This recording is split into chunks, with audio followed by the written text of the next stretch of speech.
लाया गया, नोटबंदी भी इसी नेचर से की गई, और अब ये पूरा इकोनॉमिक ऑफेंस जिसमें लेबर क्लास भी टारगेट पे है, जिसमें अब पीजेंट्री भी टारगेट पे है, ये किया गया। और ये आंदोलन जिसने 56 इंच के सीने की दहशत में एक बड़ा मगोरा कर दिया है, ये इस तरह से उठ गई है उसकी दहशत के हरियाणा में सीएम अपने प्रोग्राम नहीं कर पा रहा है। और सुखविंदर जी ने दूसरी बात बता ही दी कि अब वो भाग रहे हैं वहां से, हुकूमत सवालों का जवाब देने से भाग रही है। इसीलिए जब 26 जनवरी की गणतंत्र दिवस पे किसान परेड का आह्वान किया गया तो पहले उन्होंने इसको बदनाम करने के लिए कोशिश की, लेकिन अब दबाव इतना है कि उन्होंने इसके लिए रास्ता दिया है। अब बैरिकेड खुद उठा रहे हैं कि आइए दिल्ली में आइए, परेड कीजिए, और हम लोग परेड करके वापस अपने धरनों पे बैठेंगे, क्योंकि हमें मालूम है कि 29 से बजट सेशन शुरू होने जा रहा है और इस देश के बजट सेशन के दौरान हम गवर्नमेंट को और घेरने की कोशिश करेंगे। और संभव है कि एक देशव्यापी आह्वान संयुक्त किसान मोर्चे की तरफ से फरवरी के शुरू में फिर हो, और हम लोग चाहेंगे कि इस ऑडिटोरियम में बैठा एक एक व्यक्ति उस आह्वान को, उसको इंप्लीमेंट करने के लिए जी जान से मेहनत करे और इसको आगे बढ़ाए।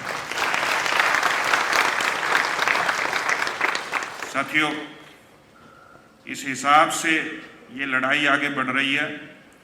उस हिसाब से पंजाब में एक नारा प्रचलित हुआ, मैं दोहराव नहीं करूंगा सुखविंदर जी की बात का, लेकिन पंजाब में एक नारा प्रचलित हुआ कि किसानी संग जवानी।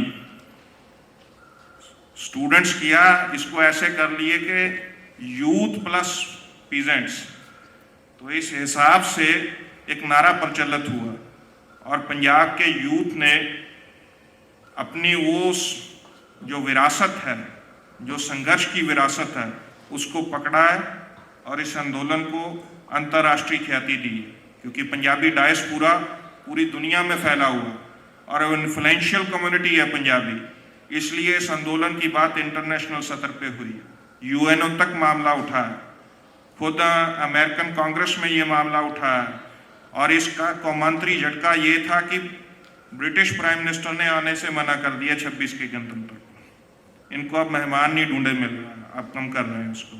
तो आज ये हालत है कि डिस्कवरी और सभी चैनल आ रहे हैं, ये देश देखेगा 26 को असल में गणतंत्र परेड क्या होती है, कल दिखाएंगे पूरे देश को हम।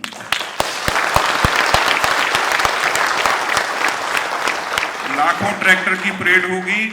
कल कमिश्नर ऑफ पुलिस बोल रहे थे, दिल्ली का सबसे बड़ा अधिकारी, 3 सूबों की पुलिस हमारे साथ मीटिंग में थी, कि हमें भी ये आवाज़ नहीं है। वो बोल रहा था कि ये परेड इतनी लंबी होने वाली है कि 3 दिन के लिए हम लोग निकल ही नहीं पाएंगे यहाँ से।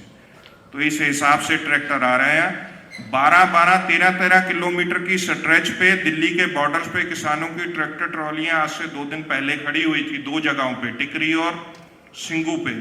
और आज हालत ये है कि 25-30 किलोमीटर पीछे तक निकलने के लिए रास्ता नहीं है। आज पंजाब की ऑर्गेनाइजेशन की इमरजेंसी मीटिंग चल रही है अभी, कि इतना जाम लग गया कि परेड करनी कैसे है, इसके ऊपर पहले बात करें।